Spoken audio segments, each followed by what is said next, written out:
Hello student, today I will explain you about law of limiting fraction. In the last video we were discussing about the static fraction, kinetic fraction, cyclic fraction, rolling fraction. Okay, now we will start law of limiting fraction. So following all the four law of limiting fraction, first is the magnitude of the force of limiting fraction. Limiting fraction means F is directly proportional to the normal reaction between two surfaces.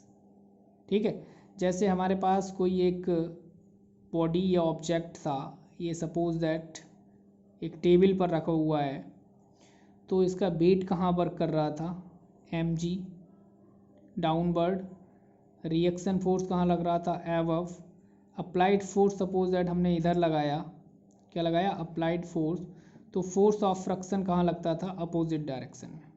ठीक है, तो applied limiting friction जो था, limiting friction क्या था, static friction के maximum value को ही हम लिमिटिंग फ्रिक्शन कहते थे. Limiting friction is directly proportional किसके था, normal reaction between the to surfaces. ठीक है, यानी F प्रोपोर्शनल टू R. ठीक है, सपोज दैट अब when a body is heavy, कोई बॉडी हैवी है, तो बॉडी हैवी का मतलब क्या है, उसका mg वेट क्या होगा, इंक्रीज हो रहा होगा, ज़्यादा होगा. ठीक है, तो F इंक्रीज हो जाएगा, F इंक्रीज हो जाएगा, हेंस. ठीक है, more force required to move a heavier body than to move a lighter body. ठीक है, हमें जैसे कोई हैवी बॉडी है, हैवी बॉडी के लिए हमें मोर फोर्स की रिक्वायरमेंट होगी मूवमेंट करने के लिए compare to the lighter body के लिए, तो वहाँ हमें फोर्स मोर लगाना पड़ेगा फॉर ए हैवियर बॉडी के लिए. This is the first law of limiting friction. Next the second law. Second law कहता है the direction of the force, the direction of the force of a limiting friction is always opposite to the direction in which one body is at the verge of moving over the other. ठीक है, मतलब जो direction of the force of limiting friction की होगी, वो limiting friction की direction कहाँ होगी, ऑलवेज अपोजिट होगी to the direction of body के. ठीक है, बॉडी की डायरेक्शन के अपोजिट होगी. नेक्स्ट है पॉइंट नंबर थर्ड पॉइंट क्या कहता है, FL लिखा दिया है यहाँ हमने. FL का मतलब क्या है, FL का मतलब है FL force of limiting friction. लिख लेना यहाँ, फोर्स ऑफ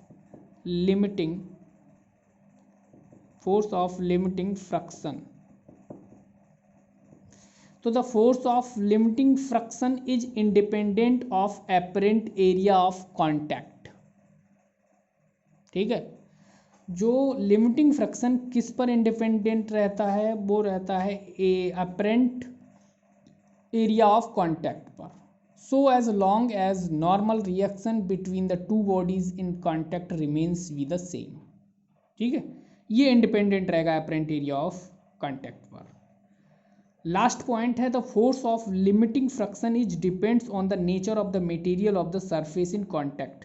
जो लिमिटिंग फ्रिक्शन है FL, वो किस पर डिपेंड करेगा, वो डिपेंड करेगा नेचर ऑफ द मटेरियल पर. ठीक है, of the surface in contact,